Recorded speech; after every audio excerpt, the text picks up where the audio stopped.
नमस्कार। 8 से 9 मई 2025 की मध्य रात्रि को पाकिस्तानी सेना ने सैन्य बुनियादी ढांचे को निशाना बनाने के इरादे से पूरी पश्चिमी सेना पर भारतीय वायु क्षेत्र का कई बार उल्लंघन किया। यही नहीं बल्कि पाकिस्तानी सेना ने नियंत्रण रेखा पर भारी कैलिबर वाले हथियारों से गोलीबारी भी की। अंतर्राष्ट्रीय सीमा और नियंत्रण रेखा पर लेह से लेकर सर क्रीक तक 36 स्थानों पर 300 से 400 लगभग ड्रोनों का इस्तेमाल घुसपैठ का प्रयास करने के लिए किया गया। भारतीय सशस्त्र बलों ने काइनेटिक्स व नॉन काइनेटिक साधनों का उपयोग करके इनमें से कई ड्रोन्स को मार गिराया। इतने बड़े पैमाने पर हवाई घुसपैठों का संभावित उद्देश्य वायु रक्षा प्रणालियों का परीक्षण करना और खुफिया जानकारी इकट्ठा करना था। ड्रोन के मलबे की फॉरेंसिक जांच की जा रही है।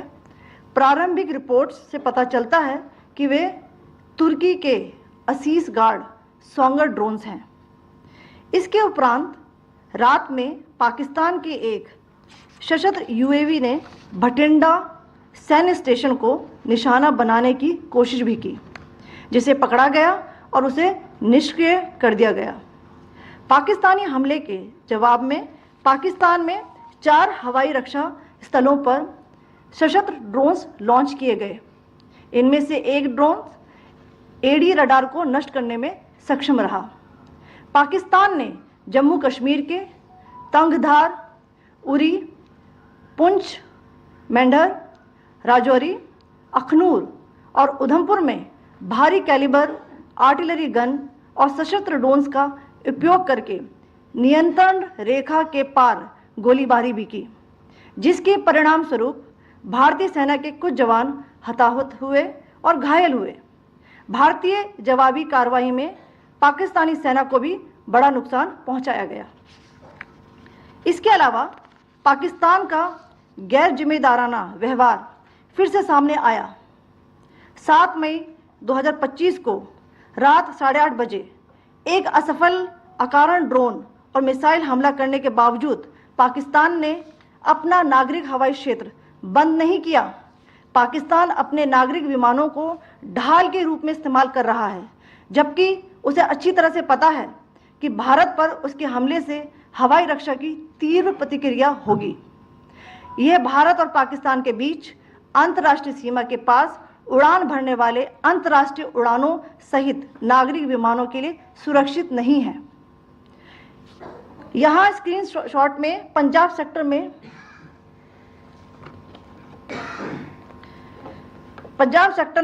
हाई एयर डिफेंस अलर्ट स्थिति के दौरान एप्लीकेशन फ्लाइट रडार 24 का डेटा दिखाया गया है। जैसा कि आप देख रहे हैं, यहाँ पर भारतीय पक्ष का हवाई क्षेत्र घोषित बंद के कारण नागरिक हवाई यातायात से पूरी तरह से रहित है। कराची और लाहौर के बीच के हवाई अड्डे मार्ग पर नागरिक एयरलाइंस उड़ान भर रही है। हाई अलर्ट किया गया है विमान फ्लाइनेस एविएशन का एयरबस 320, जैसा कि आप यहां देख रहे हैं, जो कि शाम को 5:50 दमम से शुरू हुआ और रात को 9:10 लाहौर में उतरा। ये सारा डिटेल्स आप यहां देख रहे हैं, ये डिटेल्स यहां लिखा हुआ है। Can you see this?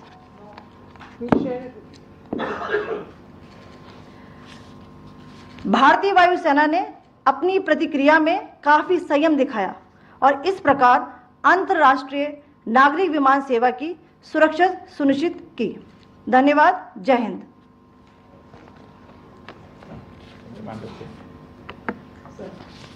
Good afternoon to you all.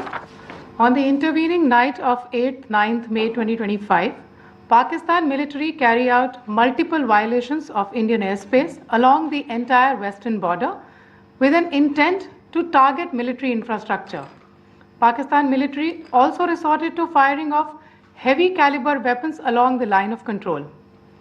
Along the international border and line of control, drone intrusions were attempted from Leh to Sar Creek at 36 locations with approximately 300 to 400 drones. Indian Armed Forces brought down a number of these drones using kinetic and non-kinetic means.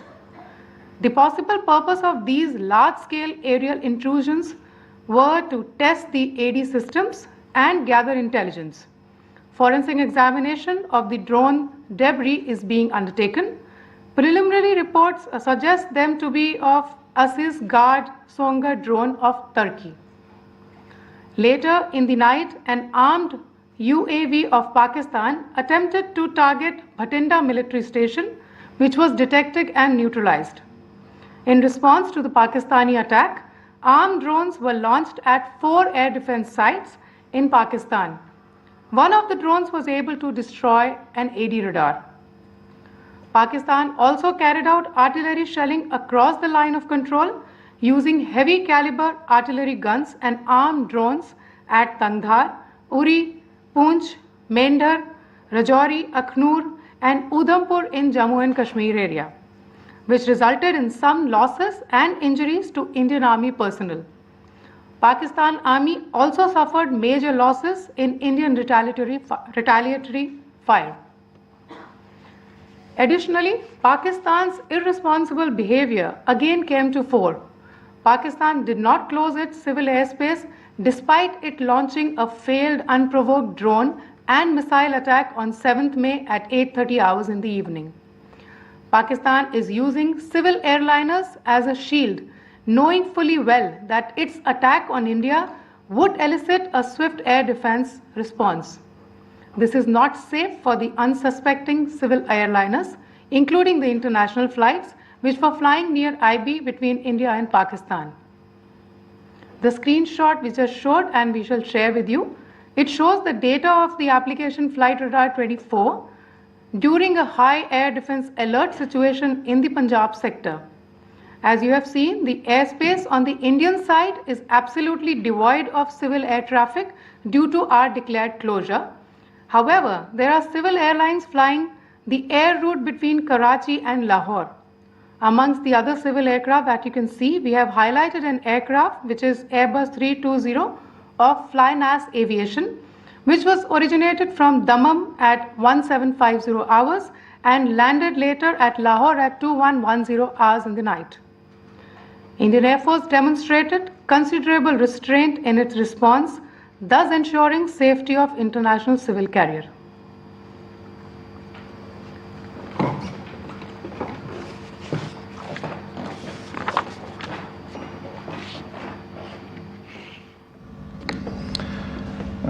Thank you, Colonel Qureshi, Wing Commander Singh.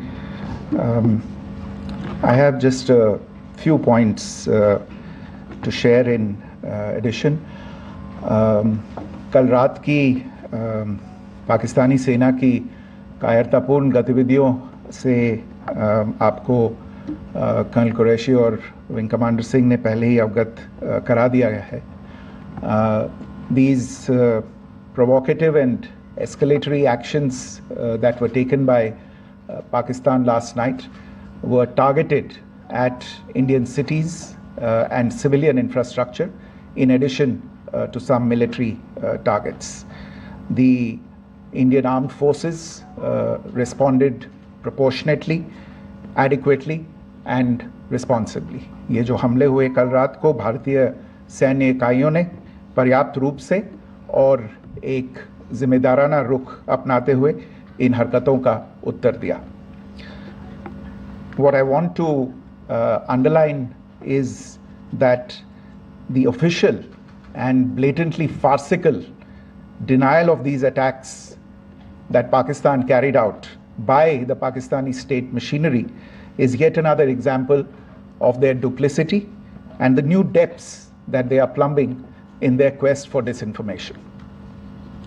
The other point in the same vein is Pakistani claims that they did not target or attack any religious places. You would recall that yesterday I shared with you an incident related to the attack on a Gurdwara in Poonch.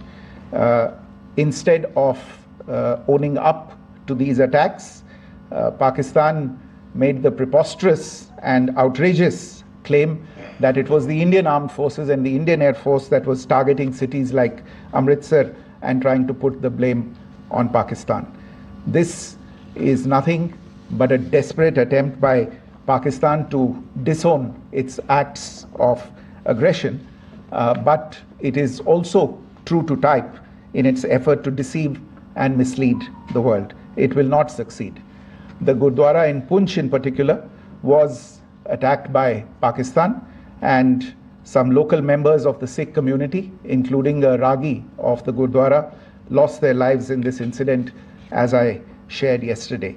TV पर आप इस हमले के चित्र देख सकते हैं. In addition, that we would attack our own cities is the kind of deranged fantasy that only the Pakistani state can come up with. Perhaps they do it because they are well versed in such action, as their history would show. The last point I wanted to make this evening is again this disinformation that is coming from Pakistan about India targeting the Nankana Sahib Gurdwara through a drone attack. This is again yet another blatant lie and part of Pakistan's disinformation campaign. As we saw in the Pahalgam attack, Pakistan is again trying desperately to impart a communal hue to the situation with an intention to create discord. Again, we are not surprised. India's steadfast unity in itself is a challenge to Pakistan. Let me stop there. I have time only for a few questions and be happy to try and answer them. The first, I call Siddharth. Siddharth, please. Hi, sir. I'm Siddharth from Beyond. So this is Siddharth, behind, please. The other Siddharth. Yes. Hi, sir. I'm Siddharth from CNN News 18. Sir, I only want to know from you the status of Kartarpur corridor. Is it open or not? You can. I think you're all aware of the situation along the entire India-Pakistan border and the areas around the line of control. In view of the existing security scenario, the services of the Kartarpur Sahib corridor have been suspended till further directions. We'll update you as and when there is a change in the situation. You have a question there? Rishabh? So, good evening, Rishabh from Times Now. So, you spoke about religious places being hit in Jammu. There's another religious place which is a Carmelite nun church that has been hit. What do you have to say about it? If you can explain that. Yeah, actually, we do have some information about this extremely regrettable and condemnable incident. During heavy shelling across the line of control in the early morning of 7th May, a shell fired from Pakistan landed just behind the Christ School run by the Carmelites of Mary Immaculate congregation in Punch. Tragically, the shell fired from Pakistan hit the home of 2 students of the Christ School. Both students unfortunately lost their lives and their parents were severely injured. Another Pakistani shell struck a Christian convent of nuns belonging to the congregation of the Mother of Carmel, damaging water tanks and destroying solar panel infrastructure. Several priests, nuns, school staff and local residents took refuge in an underground hall beneath the Christ School during the shelling by Pakistan. The school happened to be closed at the time, fortunately. Otherwise, more losses would have occurred. Again, we have seen the Pakistani side targeting and shelling places of worship with a particular design. This includes gurdwaras, these convents and temples. This is a new low even for Pakistan. You have a question here? Right. Sir Pranay Upadhyay Amarjal से sir कल आपने इसी podium से पाकिस्तान के IMF bailout को लेकर और Indus water treaty को लेकर जो टिप्पणी की थी उसकी पाकिस्तान में काफी तीखी प्रतिक्रिया भी आई और उसके बाद हमने देखा कि पाकिस्तान की तरफ से किस तरीके से लेह से लेकर भुज तक पूरी बॉर्डर के ऊपर जो इन्वेजन था वो किया गया। मौजूदा सिचुएशन के अंदर पाकिस्तान के बेल आउट पैकेज को लेकर और पाकिस्तान के अटेम्प्ट्स को लेकर आपका क्या असेसमेंट है? और दूसरा ये भी जानना चाहेंगे कि पाकिस्तान की तरफ से ये जो अटेम्प्ट किया गया था उसका भारत ने अभी तक उस तरीके का कोई जवाब नहीं दिया गया है, तो क्या भारत इसका जवाब देगा जो कार्रवाई हुई है बीते 24 घंटों में? देखिए प्रणय, जहाँ तक इंडस वाटर्स ट्रीटी का सवाल है, मैंने कल विस्तार से उसके बारे में इसकी चर्चा की है। Indus waters treaty is in abeyance and as such I have nothing further to add to the decision that was announced by the Cabinet Committee on Security. जहाँ तक IMF bailout का सवाल है, आपको ज्ञान होगा कि IMF की आज मीटिंग हो रही है। हम वहाँ पे अपना पक्ष रखेंगे और जो हमारा मत है इन चीज़ों को लेके वहाँ पे साझा करेंगे दूसरे मेंबर्स के साथ। ये बोर्ड पे निर्भर है कि वहाँ पे क्या निर्णय होता है। और जहाँ तक जो कार्रवाई हुई है उसका जवाब देने का जो आपने जो प्रश्न उठाया है, जो आज ब्रीफिंग हुई है, जो आपको सूचना मिली है, मैंने भी कहा है कि जो आज सवेरे तड़के सवेरे जो गतिविधियाँ हुई, भारत ने उनका एक जिम्मेदाराना पूर्ण तरीके से और एक पर्याप्त तरीके से उसका जवाब दे दिया है। सिद्धांत। Hi sir, Siddhant from Beyond. Sir, the External Affairs Minister has spoken to many of his counterparts around the world. Yesterday he spoke to the US Secretary of State Marco Rubio. So what were the key areas of conversations during that call? Yes, the minister had a conversation with the US Secretary of State. As you can imagine, the focus of discussions was the terrorist attack in Pahalgam and the response that India mounted after that on the 7th of May. The Secretary of State shared his thoughts on these developments with the minister. The minister deeply appreciated the US's commitment to work with India in the fight against terrorism, and he also underlined the targeted measures that India had taken in connection with Ops Sindoor. The minister also underlined that India would firmly counter any attempts at escalation from there. But in follow-up to that, as you are aware, there have been a number of other conversations. The minister had a conversation with the UK Foreign Secretary, David Lammy, today. There too, the discussion centered around countering terrorism, for which there must be zero tolerance. And I understand just a short while ago, the External Affairs Minister has also spoken to the Foreign Minister of Norway, Espen Barth Eide, which was also focused on recent developments stemming from the terrorist act in Pahalgam. One last question, Sudeep. Sir, once again, thank you for doing this. Shri Ranjan from Bloomberg. Once again, India had struck Bahawalpur the other day, which is also connected with the murder of one of our journalists, Daniel Pearl. If you could give us an understanding of what exactly are the reports that you're getting. You're right. Bahawalpur is the headquarters of the Jaish-e-Mohammed terrorist group that is proscribed by the United Nations. Its leader, Maulana Masood Azhar, is a proscribed individual. It is you brought up the connection with the tragic death or killing of Daniel Pearl of the Wall Street Journal.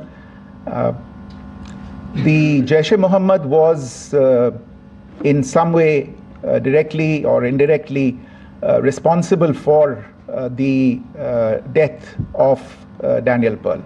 But the real connection is through Ahmed Omar Saeed Sheikh, the British Pakistani jihadi who was held in India but was finally released in 2000, and he was the person who lured Daniel Pearl to his eventually leading to his murder. So these are all obviously connected figures, connected individuals, connected institutions, and the attack on Bahawalpur, on that facility of the Jaish-e-Mohammed in Bahawalpur is, I would imagine, a fitting part of this unfortunate incident. Thank you all. Thank you, sir. With that, we come to the closure of this press briefing. Thank you very much.